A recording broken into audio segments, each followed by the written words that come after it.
On January 7, 2026, a Russian-flagged tanker punched through what the internet was calling a Venezuela blockade.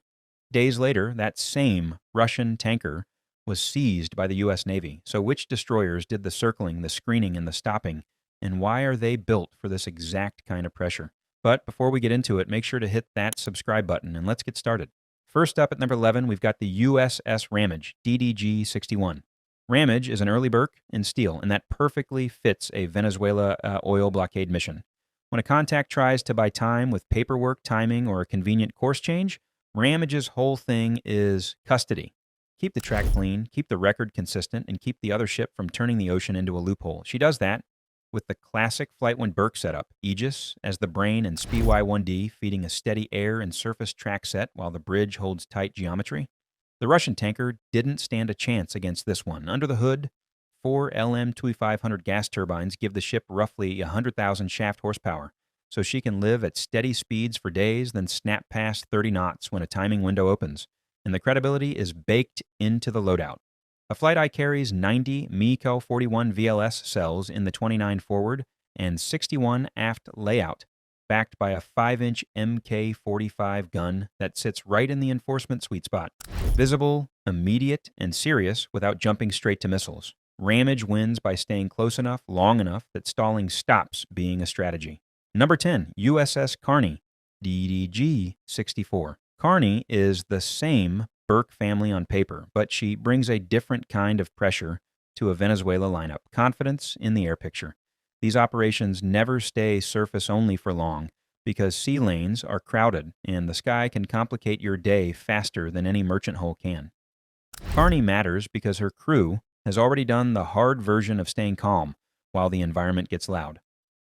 In October 2023, she was publicly tied to a prolonged Red Sea engagement involving multiple airborne threats, including drones and cruise missiles. And the key detail isn't the scorecard, it is the process.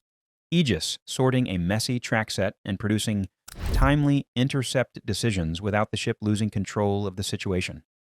That translates directly to enforcement pressure because a destroyer that can defend itself does not have to sound nervous on the radio. And that keeps the whole operation from overheating. As a Flight I Burke, Carney carries the same core toolkit, SPY-1D, MK41 VLS depth, and LM-2500 propulsion for fast repositioning when timing matters. Number 9, USS Mahan, DDG-72. Mahan is the kind of destroyer that turns a Venezuela posture into something enforceable because she wins with angles and timing, not speeches. She is an Arleigh Burke built for fast repositioning, with Aegis doing the heavy lifting in the background and a combat team that treats every contact like a math problem that needs a clean answer, not vibes. And Mahan sits in that Burke sweet spot where you get the full sensor and weapon spine without the ship turning into a floating airport. The SPY-1 family radar, MK45 5-inch gun forward, and the classic ASW stack. In 2017, reporting described Mahan firing warning shots in the Persian Gulf when Iranian boats closed in. Number 8, USS Winston S. Churchill, DDG-81. Churchill is where Burke turns into a stabilizer that can carry more of the workload without looking dramatic. She's a Flight IIA hull, which means she brings the aviation footprint that makes maritime control feel unfair in the best way. You can hold your surface picture steady, while helicopters stretch your identification range and keep a contact from buying ambiguity over the horizon. On March 23, 2003, Churchill was documented launching a Tomahawk land attack missile in support of Operation Iraqi Freedom. That matters for a Venezuela-linked posture because enforcement is escalation control. A destroyer that has already been part of real strike operations can keep its voice calm on the radio without anyone mistaking calm for weakness. Churchill also carries the uncommon cultural signal baked into her identity, including a long-running US-UK connection that makes her a natural fit in mixed maritime spaces. Number 7, USS Roosevelt, DDG-80. Roosevelt is the continuity ship. She's also a Flight IIA Burke, and in her current position, she's tied to the forward deployed model out of Rota, Spain. This is basically the Navy's way of keeping high-end capability closer to the spots where questions turn into requirements. For the technical crowd, Roosevelt's recent configuration is all about modernizing the defensive stack. Upgrades called out publicly include Aegis baseline and BMD improvements, cooperative engagement capability, evolved Sea Sparrow integration, CWIP, NULCA, and SPQ-9B radar as part of the package that tightens the close-in picture, while the bigger radar and network keep the wider sky and sea organized. In 2014, Reuters reported U.S. forces intercepted and took control of the tanker Morning Glory, and the reporting tied Roosevelt into that operation. Number 6, USS Thomas Hudner, DDG-116. Hudner is what a fresh-build Arleigh Burke looks like when you hand it the same grinding enforcement job off Venezuela. She's a Flight IIA destroyer, just over 510 feet long, around 9,200 tons full load, with a full 96-cell Mk-41 vertical launch fit, a 5-inch 62-gun up front, phalanx, and 25mm mounts for close work, and a proper double hangar for 2 MH-60R Seahawks. That matters because newer hardware means fewer surprises when the patrol calendar gets long and the sea starts attacking everything that isn't maintained perfectly. Underneath, it's the familiar Burke engine room, 4 LM2500 gas turbines driving her past 30 knots when timing suddenly matters. But most of her value in a Venezuela-style pressure box is the opposite of sprinting. It's being able to stay on station, keep Aegis and SPY-1D turning a messy air and surface picture, and absorb day after day of queries, escorts, and quiet shadowing without systems or crew starting to fray. In 2025, she rolls into 4th Fleet and Caribbean/South America tasking, exactly the patch where Venezuela stories live. Number 5, USS Bainbridge, DDG-96. Bainbridge is the destroyer you think about when you remember that presence is a capability, not a slogan.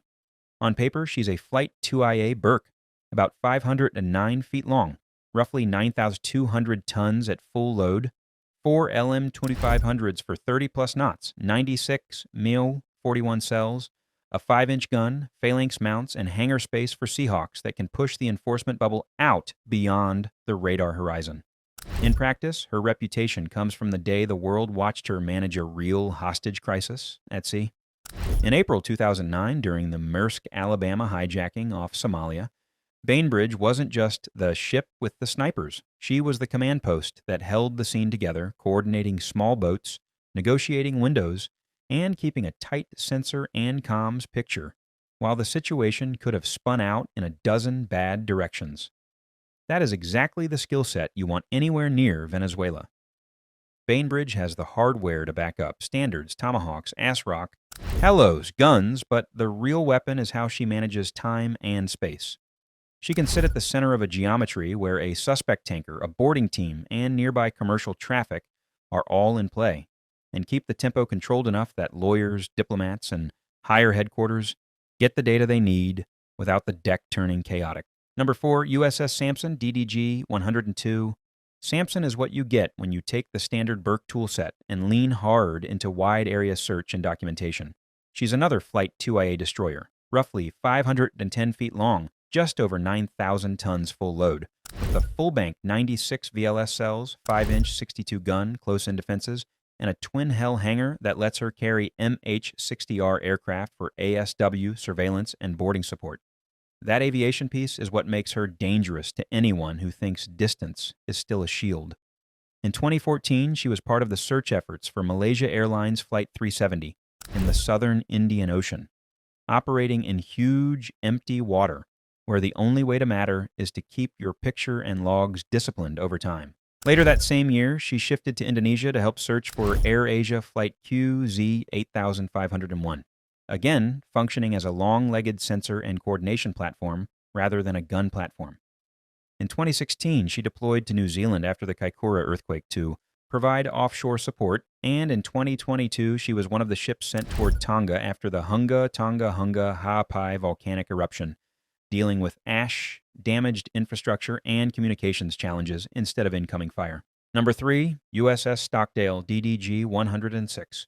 She's a Flight IIA Arleigh Burke, about 155 meters long, with a beam around 18 meters and a full load displacement in the 9,000-ton range, driven by 4 LM2500 gas turbines that push her past 30 knots when the situation goes from routine to urgent. Under the skin, she carries the full late Burke toolkit, Aegis combat system with SPY-1D radar, A 96-cell Mk-41 vertical launch system, a 5-inch forward gun, torpedo tubes, close-in defenses, and hangar space for 2 MH-60 helicopters. In 2023 and 2024, she spent months in the Red Sea and Gulf of Aden as part of the defense of commercial shipping from Houthi missile and drone attacks, taking repeated shots at incoming threats and escorting merchant traffic through a sea lane that stopped being quiet. Number 2, USS Jason Dunham, DDG 109. The ship honors Marine Corporal Jason Dunham, a Medal of Honor recipient who smothered a grenade to save his squad in Iraq, so sacrifice and responsibility are baked into the crest from day one. Technically, she is a Flight IIA Burke, just over 155 meters long, around 9,500 tons at full load, 4 LMT-2500 gas turbines on 2 shafts for well over 30 knots, 96 MiG-41 launch cells, a 5-inch gun, dual hangars, and the usual layered anti-submarine gear. The recent deployment pattern shows exactly why she matters around Venezuela. In late 2025, Jason Dunham surged into the U.S. 4th Fleet area for a 91-day deployment focused on the Caribbean and adjacent waters. Those flights supported interagency missions, counter-narcotics work, and regional security patrols, with port calls at Guantanamo Bay, Puerto Rico, and the Virgin Islands, tying the presence directly into the neighborhood. Number 1, USS Gravely, DDG 107. This ship carries the name of Vice Admiral Samuel L. Gravely, Jr., the first black American to command a Navy warship, and later a combatant squadron and fleet, which already sets a tone about professionalism and breaking barriers. On the hardware side, she is another Flight IIA Burke, roughly 509 feet of hull, around 9,500 tons full load, 4 LM-2500 turbines driving past 30 knots, 96 vertical launch cells, a 5-inch gun forward, torpedoes, close-in defense, and hangars for 2 MH-60s.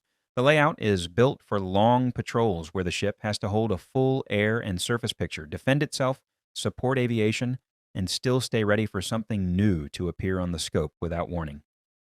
Gravely spent most of 2023 and 2024 in and around the Red Sea with a carrier strike group defending merchant shipping from Houthi missiles and drones and taking part in U.S. strikes on launch sites ashore. Public accounts describe her crew shooting down incoming weapons and firing Tomahawk land attack missiles during a sustained campaign, then shifting to other tasking rather than going quiet. That kind of 9-month combat deployment does 2 things for a destroyer. It proves that the combat system and crew can handle real-world salvos without confusion, and it hardens the ship's reputation for anyone watching from shore.